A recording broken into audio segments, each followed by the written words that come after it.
நாம இந்த நாள் நிகழ்ச்சி மூலமா எந்த விஷயத்தை பத்தி தெரிஞ்சுக்க போறோம் அப்படின்னா, ஒவ்வொரு வருஷமும் ஜூன் மாதம் 26ஆம் தேதியான இன்னைக்கு உலகம் முழுவதும் சித்திரவதைக்கு ஆளானவர்களுக்கான சர்வதேச ஆதரவு நாளா கடைபிடிச்சிட்டு வரோம். உலகளவுல உடல் மற்றும் உளவியல் ரீதியாக பல்வேறு கொடுமைகளுக்கு ஆளான மக்களுக்கு ஆதரவு தெரிவிக்கும், அவர்களின் மறுவாழ்விற்கு ஹெல்ப் பண்றதுக்காகவும் தான் ஐக்கிய நாடுகள் அவை இந்த நாளை அறிவிச்சிருக்கிறாங்க. சித்திரவதை மற்றும் பிற கொடூரமான மனிதாபிமானமற்ற தண்டனைகளுக்கு எதிரான ஐநா மாநாட்டு ஒப்பந்தம் 1987ஆம் ஆண்டு ஜூன் மாதம் 26ஆம் தேதி அன்னைக்கு நடைமுறைக்கு வந்திருக்கு. இதனை நினைவு கூற வகையில 1997ஆம் ஆண்டு டிசம்பர் மாதம் 12ஆம் தேதி அன்னைக்கு ஐக்கிய நாடுகள் பொது சபை தீர்மானம் நிறைவேற்றிருக்கிறாங்க.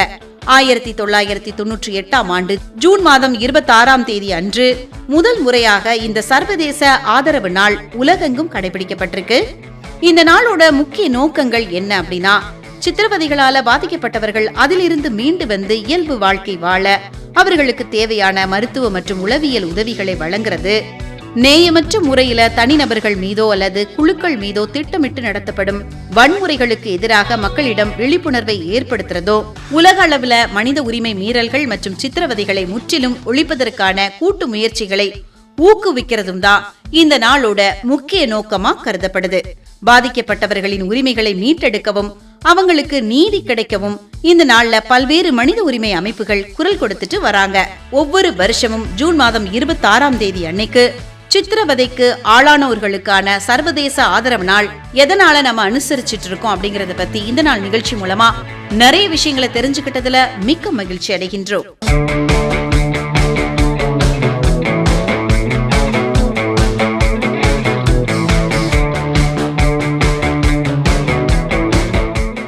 இப்ப நாம இந்த நாள் நிகழ்ச்சி மூலமா எந்த விஷயத்தை பத்தி தெரிஞ்சுக்க போறோம் அப்படின்னா, ஒவ்வொரு வருஷமும் ஜூன் மாதம் 26ஆம் தேதியான இன்னைக்கு போதைப் பொருள் மற்றும் சட்டவிரோத கடத்தலுக்கு எதிரான பன்னாட்டு நாளா கடைபிடிச்சிட்டு இருக்கோம். போதைப் பொருட்களால ஏற்படக்கூடிய தீமைகளை பற்றி மக்களிடம் விழிப்புணர்வை ஏற்படுத்துறதுக்காகவும் போதைப் பொருள் இல்லாத உலக சமூகத்தை உருவாக்கவும் ஐக்கிய நாடுகள் அவை இந்த நாளை அறிவிச்சிருக்கிறாங்க.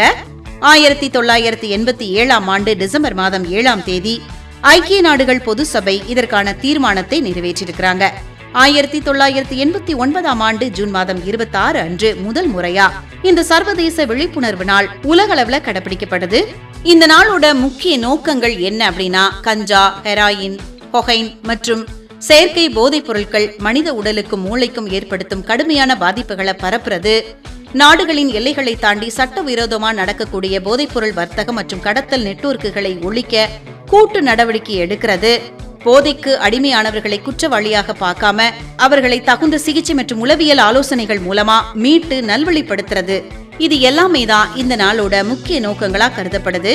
போதை இல்லாத உலகத்தை உருவாக்குவோம் என்று சொல்லி இந்த நாள்ல நம்ம எல்லாருமே உறுதிமொழி எடுத்தா இந்த மொத்த சமூகத்துக்கும் நல்லது நடக்கும் அப்படின்னு சொல்லி இந்த நாள் நிகழ்ச்சி மூலமா ஒவ்வொரு வருஷமும் ஜூன் மாதம் 26ஆம் தேதியான இன்னைக்கு போதைப் பொருள் மற்றும் சட்டவிரோத கடத்தலுக்கு எதிரான பன்னாட்டு நாளா நம்ம எதுக்கு அனுசரிச்சிட்டு இருக்கோம் அப்படிங்கிற விஷயத்த இந்த நாள் நிகழ்ச்சி மூலமா உங்ககிட்ட ஷேர் பண்ணதுல மிக்க மகிழ்ச்சி அடைகின்றோம்.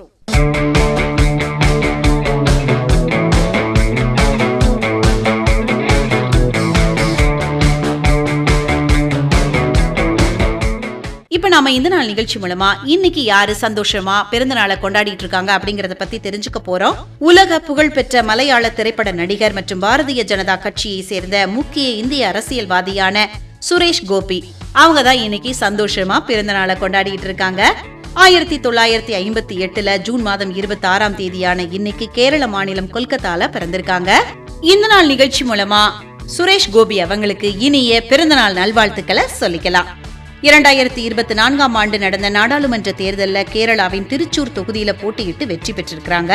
இதன் மூலமா கேரளாவில இருந்து தேர்ந்தெடுக்கப்பட்ட பாஜகவின் முதல் மக்களவை உறுப்பினர் அப்படிங்கிற வரலாற்று சாதனையை படைத்தவர் சுரேஷ் கோபி அவர்கள். தற்போது பிரதமர் நரேந்திர மோடி தலைமையிலான மத்திய அமைச்சரவையில சுற்றுலாத்துறை மற்றும் பெட்ரோலியம் இயற்கை எரிவாயு துறை அமைச்சகத்தின் மத்திய இணை அமைச்சரா பணியாற்றிட்டு வராங்க. விலங்கியல் துறையில் இளங்கலை பட்டமும் ஆங்கில இலக்கியத்தில் முதுகலை பட்டமும் பெற்றுள்ளார். இவங்களோட ஒய்ஃப் ராதிகா நாயர். இவங்களுக்கு கோகுல் சுரேஷ், மாதவ் சுரேஷ் அப்படின்னு 4 குழந்தைகள் இருக்காங்க. கோகுல் மற்றும் மாதவ் இருவருமே மலையாள திரையுலகத்துல நடிகர்களா இருக்காங்க. 1965ஆம் ஆண்டு ஓடையில் நின்னு அப்படிங்கிற திரைப்படம் மூலமா குழந்தை நட்சத்திரமா அறிமுகமாயிருக்கிறாங்க சுரேஷ் கோபி அவர்கள். 1990கள்ல வெளியான கமிஷனர், ஏகலவ்யன், லேலம் போன்ற அதிரடி போலீஸ் மற்றும் அரசியல் திரைப்படங்கள் மூலமா மலையாள திரையுலகத்துல முன்னணி சூப்பர் ஸ்டாராக உயர்ந்திருக்கிறாரு சுரேஷ் கோபி அவர்கள். 1997ல ஷேக்ஸ்பியரின் ஒதல்லோ கதையை தழுவி எடுக்கப்பட்ட காளி ஆட்டம் திரைப்படத்துல சிறப்பான நடிப்பை வெளிப்படுத்தியதற்காக சிறந்த நடிகருக்கான தேசிய திரைப்பட விருதை வென்றிருக்கிறாங்க. இயக்குனர் சங்கர் இயக்கத்துல விக்ரம் நடித்த ஐ திரைப்படத்துல வில்லனா வந்து ரசிகர்கள் மத்தியில பெரும் வரவேற்பை பெற்றாரு அப்படின்னு சொல்லலாம்.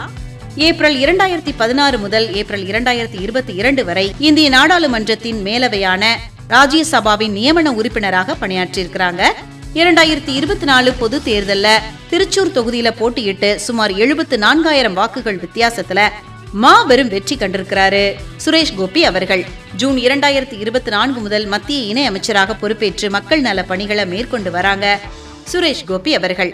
அரசியல் மற்றும் சினிமா மட்டுமின்றி இவர் பல்வேறு சமூக சேவைகள் மற்றும் தொண்டு நிறுவனங்களின் மூலமாக ஏழை எளிய மக்களுக்கு தொடர்ந்து பல உதவிகளை செஞ்சுட்டு வராரு சுரேஷ் கோபி அவர்கள். சுரேஷ் கோபி அவர்களோட சேவை இன்னும் மென்மேல பெருக வேண்டும் அப்படின்னு சொல்லி இந்த நாள் நிகழ்ச்சி மூலமா அவருக்கு ஸ்பெஷலான வாழ்த்துக்களை சொல்லிக்கலாம்.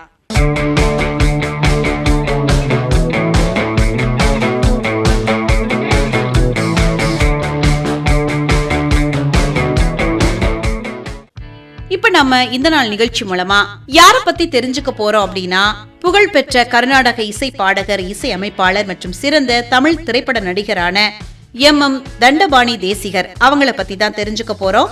தண்டபாணி தேசிகர் அவர்கள் 1908ஆம் ஆண்டு ஆகஸ்ட் மாதம் 27ஆம் தேதி அன்று தமிழ்நாட்டின் திருவாரூர் அருகே உள்ள திருச்செங்காட்டாங்குடியில பிறந்திருக்காங்க. 1972ஆம் ஆண்டு ஜூன் மாதம் 26ஆம் தேதி அன்று தன்னோட 63வது வயதுல இயற்கை எழுதியிருக்கிறாங்க. தமிழிசை இயக்கத்தின் முன்னோடிகளில் ஒருவராக திகழ்ந்த இவருக்கு இசை உலகினர் இசை அரசு அப்படிங்கிற பட்டத்தை வழங்கி சிறப்பிச்சிருக்கிறாங்க. முத்தையா தேசிகர் மற்றும் பாப்பம்மாள் தம்பதியினருக்கு மகனாக பிறந்திருக்காங்க. பாரம்பரியமான ஓதுவார் குடும்பத்தை சேர்ந்தவர் தண்டபாணி தேசிகர் அவர்கள். தன்னோட தந்தையிடமும் அதுக்கப்புறமா சடையப்ப பிள்ளை, மாணிக்க தேசிகர் மற்றும் கும்பகோணம் ராஜமாணிக்கம் பிள்ளை இவங்க கிட்ட எல்லாம் முறையான இசை பயிற்சி பெற்றிருக்கிறாங்க. இவரோட வெண்கல குரலும் தெளிவான உச்சரிப்பும் தமிழ் சொற்களின் நயமறிந்து பாடும் திறனும் இவருக்கு தனி புகழை தேடி தந்துச்சு அப்படின்னு சொல்லலாம். திருமருகள் அப்படிங்கிற திரைப்படத்தின் மூலமா நடிகராக திரையுலகில கால் பதிச்சிருக்கிறாங்க. எஸ் வாசன் தயாரிப்புல வெளியான நந்தனார் திரைப்படத்துல இவர் பாடி நடித்த என்னப்ப நல்லவா, காண வேண்டாமோ அப்படிங்கிற பாடல்கள் இன்னும் அழியா புகழ் பெற்றவையா இருக்கு.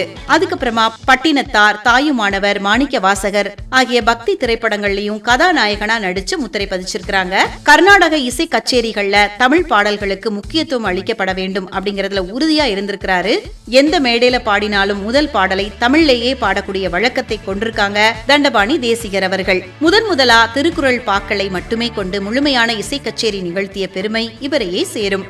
சிதம்பரம் அண்ணாமலை பல்கலைக்கழகத்தின் இசைத்துறையில பேராசிரியராகவும் இசைத்துறை தலைவராகவும் 15 ஆண்டுகள் மிக சிறப்பாக பணியாற்றியிருக்கிறாங்க.